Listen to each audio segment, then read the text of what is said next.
Alors, je vais illustrer ici un cas particulier de résolution d'inéquation et d'équation graphiquement. C'est le cas par rapport à 0. Alors, petit k, donc ici, vaut bien 0. Ça veut dire que on va s'intéresser à ce 0 sur l'axe des ordonnées et à cette frontière qu'on peut tracer, qu'on peut repasser ici, qui va être l'axe des abscisses. Donc un cas un peu particulier, justement, c'est une droite horizontale qu'on trace, qui est déjà tracée, hein, c'est l'axe du repère, l'axe des abscisses.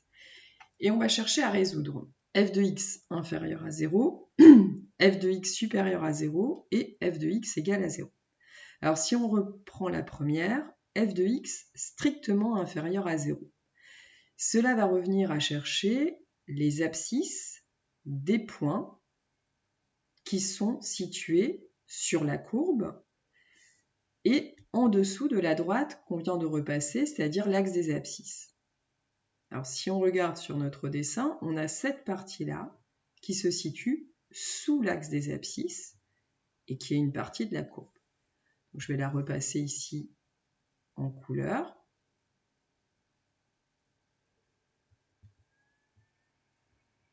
Et je vais m'intéresser aux abscisses des points.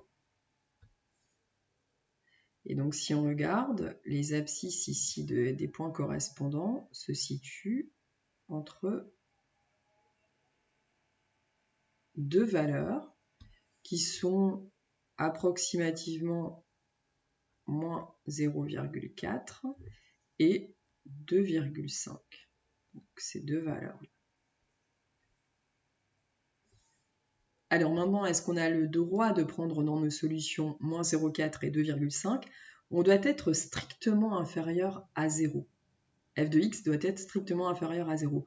Donc on ne peut pas prendre les valeurs qui auront pour image 0. Raison pour laquelle ici, nous allons avoir des crochets qui vont être tournés vers l'extérieur pour indiquer les solutions. Donc, on va résumer cela dans notre réponse. F de x inférieur à 0 a pour solution S égale, donc là nos crochets sont tournés vers l'extérieur, et comme borne, nous allons prendre les abscisses, moins 0,4 et 2,5. Donc ça c'est pour résoudre par rapport à cette fonction f de x strictement inférieur à 0. Donc on s'est servi de la courbe, ici, de la courbe de f. Maintenant, on va résoudre l'autre inéquation, f de x strictement supérieur à 0. Alors, qu'est-ce qui va changer? On va s'intéresser maintenant aux parties de la courbe qui est au-dessus de la droite frontière, c'est-à-dire au-dessus de l'axe des abscisses.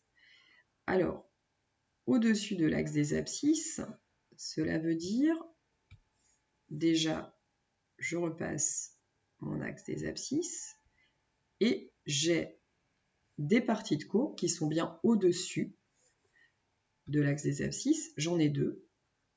Il y a celle-ci et il y a celle-ci.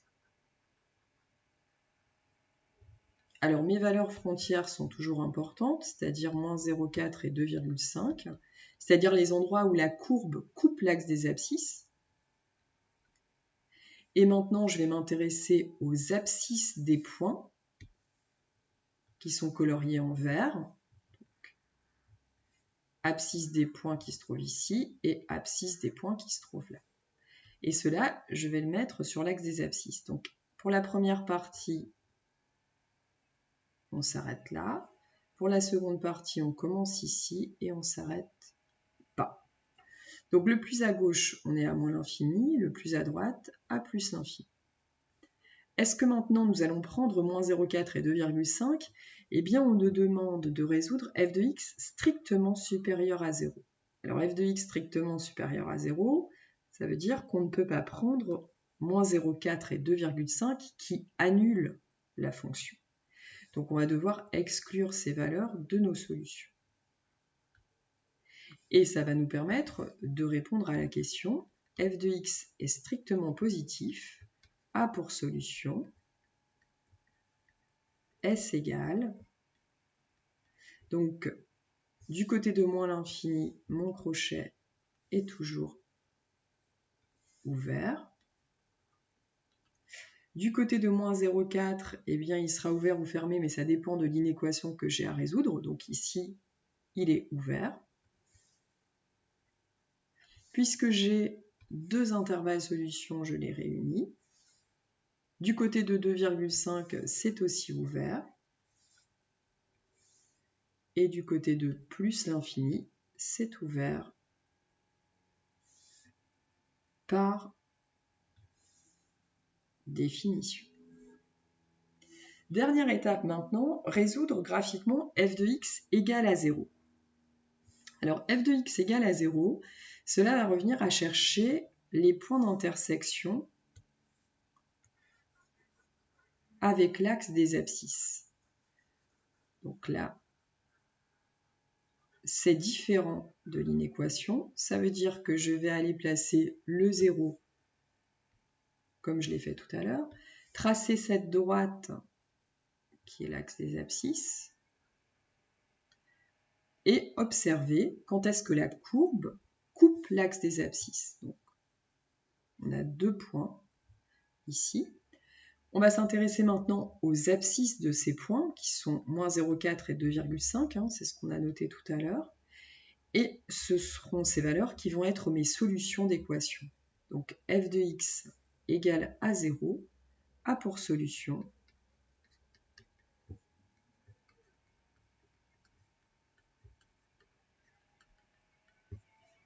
S égale, donc cette fois-ci ce n'est plus un intervalle, nous n'avons que deux valeurs qui sont solutions, moins 0,4 et 2,5. Alors pourquoi parler de cela comme cas particulier? Parce que ces informations sont importantes. On cherche à savoir ici quand est-ce que f de x est négatif. Ici, on cherche à savoir quand est-ce que f de x est positif, parce que supérieur strictement à 0, ça revient à dire en fait strictement positif. Et ici, on cherche à savoir quand est-ce que f de x égale à 0. Ce positif, ce négatif et ce égal à 0, vous allez voir qu'ils vont être reportés à un moment donné dans ce qu'on appelle un tableau de signes.